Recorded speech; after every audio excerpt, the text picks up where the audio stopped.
মানুষ আজ উন্নতির শীর্ষে অবস্থান করছে। প্রযুক্তি, জ্ঞান, অর্থ, আরাম সবকিছুই তারা অর্জন করেছে। তবু এক অদৃশ্য শূন্যতা তাকে গ্রাস করে রাখে।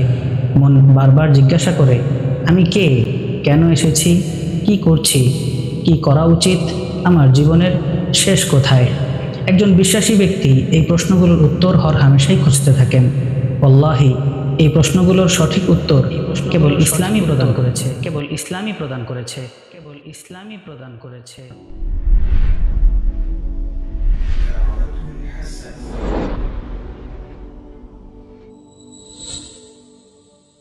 আসসালামু আলাইকুম ওয়া রাহমাতুল্লাহি ওয়া বারাকাতুহু। ইন্নাল হামদুলিল্লাহ ওয়াস সালাতু ওয়াস সালামু আলা মান লা নাবিয়্যা বা'দাহু, আম্মা বা'দ।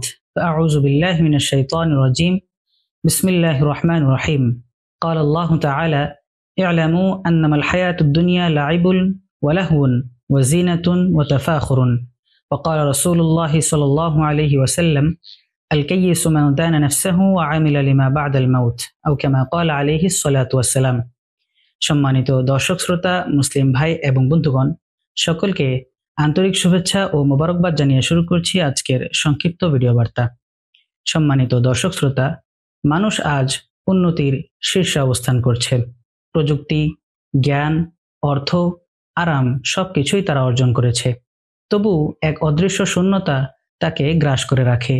মন বারবার জিজ্ঞাসা করে, আমি কে, কেন এসেছি, কি করছি, কি করা উচিত, আমার জীবনের শেষ কোথায়? একজন বিশ্বাসী ব্যক্তি এই প্রশ্নগুলোর উত্তর হরহামেশাই খুঁজতে থাকেন। আল্লাহি, এই প্রশ্নগুলোর সঠিক উত্তর কেবল ইসলামই প্রদান করেছে, যা অধিক স্পষ্ট, গভীর ও শান্তিকর। পবিত্র কোরআনে আল্লাহ তাআলা বলেন, ওমা খলাকতুল জিন্না ওয়াল ইনসা ইল্লা লিয়াবুদুন, অর্থাৎ আমি মানব ও জিন জাতিকে সৃষ্টি করেছি কেবলই আমার ইবাদত করার জন্য। এই আয়াত থেকে স্পষ্ট হয় যে আমাদের জীবনের লক্ষ্য এবং উদ্দেশ্য টাকা, পদমর্যাদা অথবা খ্যাতি নয়। আমাদের জীবনের লক্ষ্য ও উদ্দেশ্য হচ্ছে আল্লাহর সন্তুষ্টি ও তার ইবাদত করা। যখন কোনো মানুষ এই বিষয়টি বুঝে নেয় যে তার জীবনের লক্ষ্য এবং উদ্দেশ্য হচ্ছে আল্লাহ তাআলার দাসত্ব, তখন সে প্রতিটি নিঃশ্বাসেই ইবাদত খুঁজে পায়। তার নামাজ, তার কাজ এবং তার পরিবার পরিজনের সাথে তার কাটানো সময় সবকিছুতেই সে ইবাদত এবং দাসত্ব অনুভব করতে থাকে। কিন্তু আজকের বাস্তবতা হলো, আমরা অনেকেই ভুলে গিয়েছি যে আমরা কেন সৃষ্ট হয়েছি। আমাদের সময়গুলো কেটে যাচ্ছে মোবাইল, প্রতিযোগিতা কিংবা দুনিয়ার স্বপ্নে।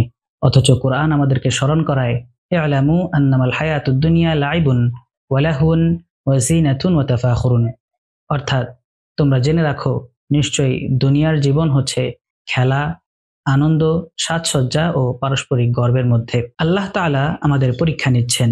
আমাদের মধ্যে কে ভালো কাজ করে, কে গুনাহ থেকে বেঁচে থাকে, কে কিভাবে আল্লাহ তাআলাকে সন্তুষ্ট করে, আবার কে কিভাবে আল্লাহ তাআলাকে অসন্তুষ্ট করে, তা সবই তিনি পরখ করছেন। পবিত্র কালামুল্লাহতে তিনি বলেন, আল্লাযী খলাকাল মাউতা ওয়াল হায়াতা লিয়াবলুয়াকুম আইয়ুকুম আহসানু আমালা, অর্থাৎ তিনি সেই সত্তা যিনি জীবন ও মৃত্যুকে সৃষ্টি করেছেন তোমাদের মধ্যে কে আমলের ক্ষেত্রে সর্বোত্তম তা পরীক্ষা করার জন্য।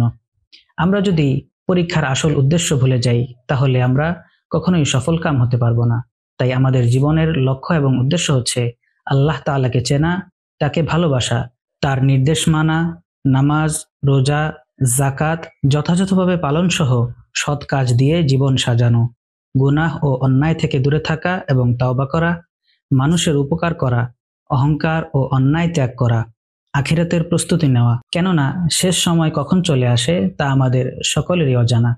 রাসূলুল্লাহ সাল্লাল্লাহু আলাইহি ওয়াসাল্লাম হাদিসে পাকে বলেন, আল কাইয়িসু মান দানা নাফসাহু ওয়া আমিলা লিমা বা'দাল মাউত, অর্থাৎ বুদ্ধিমান সেই ব্যক্তি যে নিজেকে হিসাবের জন্য প্রস্তুত রাখে এবং মৃত্যু পরবর্তী জীবনের জন্য কাজ করতে থাকে। পরিশেষে বলবো, আমরা আল্লাহ তাআলার সৃষ্টি এক মহান উদ্দেশ্যের জন্য। এই দুনিয়া হলো পরীক্ষার স্থল এবং গন্তব্য হলো আখিরাত। যে এই সত্য বুঝে নেয়, সে কখনোই উদ্দেশ্যহীন হতে পারে না। আর যে ব্যক্তি এটিকে ধারণ করতে পারে, সেই সফলকাম হতে পারে। আল্লাহ তাআলা পবিত্র কালামুল্লাহতে বলেন, ফামান যুহজিহা আনিন নার ওয়া উদখিলাল জান্নাহ ফাকাদ ফাজ, অর্থাৎ যে ব্যক্তি নিজেকে জাহান্নামের আগুন থেকে বাঁচিয়ে জান্নাতে প্রবেশ করলো, সেই সফলকাম। তাই আজকেই নিজেকে প্রশ্ন করুন, আমি কেন বেঁচে আছি? আমার কাজগুলো কি আল্লাহ তাআলার সন্তুষ্টির জন্য? যদি উত্তর না হয়, তাহলে এখনই সময় ফিরে আসার। তাওহীদের পথে ফিরে আসুন, আল্লাহ তাআলাকে চিনুন, আল্লাহ তাআলাকে ভালোবাসুন, তার নির্দেশ মান্য করুন এবং তার দেখানো পথ এবং মতেই বেঁচে থাকার চেষ্টা করুন। আজই হোক সফল জীবনের শুরু।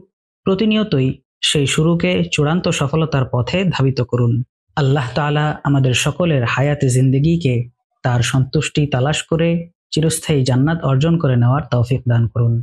আসসালামু আলাইকুম ওয়া রাহমাতুল্লাহি ওয়া বারাকাতুহু।